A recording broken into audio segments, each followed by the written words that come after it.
Movie studios love throwing money away. That's all I really think about when I look at Shrek 5's trailer. You had a film franchise that is 25 years old. You had movie fans begging you to make a Shrek 5. And when you finally give us what we want, you go, here you go. No, I can't. Do one. Really do one. Shrek 5 could have made $1 billion. It's probably going to clock in at $500,000,000, if that. I think it might be under $500,000,000. And the reason why I think that is because, well, look at it. Let's look at movies in general at the moment, okay? Movies that are making a comeback are movies that are making a comeback for nostalgia reasons. Studios need money, let's make a film, okay? And case in point, Toy Story 5 released this weekend. It's going to be the biggest movie of the summer, and it's going to be the biggest Toy Story film of all time. Of all time, okay? Now, Shrek 5 could have been that. It could have done $1 billion because it would have grabbed onto nostalgia, it would have grabbed the new families, and it would have put them all together, and you'd have had a successful franchise. The one thing I'm seeing online now, Donkey doesn't look like Donkey, Shrek don't look like Shrek, and the rest of the characters I honestly don't care about. Shrek, for the most part, is a buddy cop type animation movie. It is, and you can say it isn't, but it is. It's Shrek and Donkey's adventure.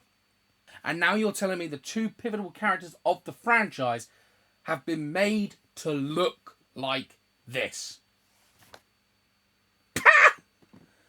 And they really think that people aren't mad. Like, this is the thing. In 2025, in February, they announced that Zendaya was going to be playing Felicia.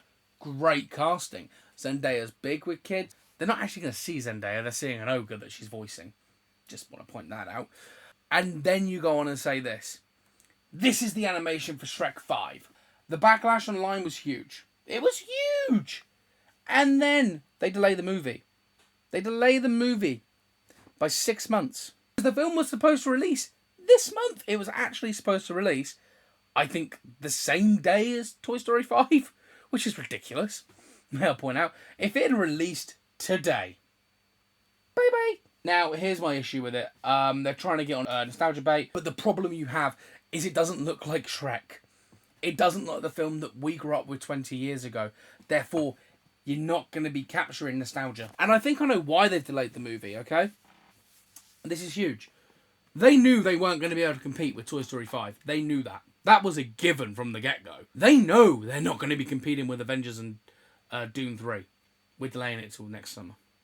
What happens when at D23 this year, they announce Incredibles 3 is releasing on June 16th, June 17th, or some point in June? What are they going to do? Delay it again? You can't delay a movie because you've bottled it.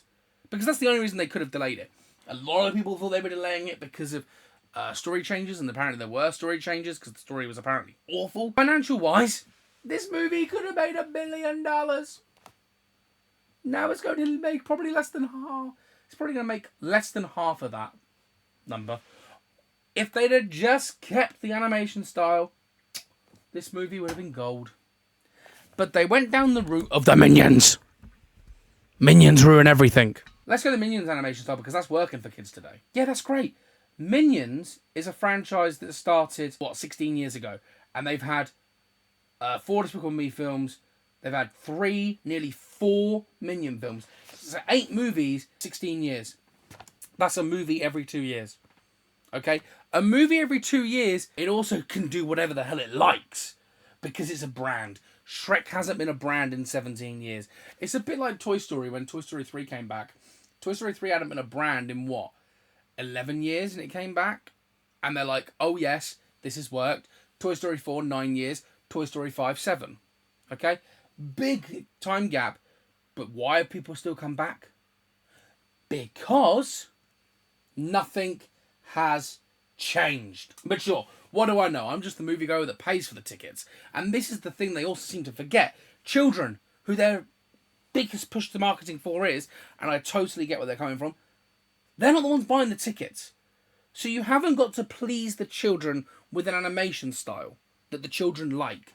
Because I sure as hell think when Disney went in to make Toy Story 4, that Minions movie, yeah, that one, yeah, that has a really good animation style that all the kids love. Let's do that.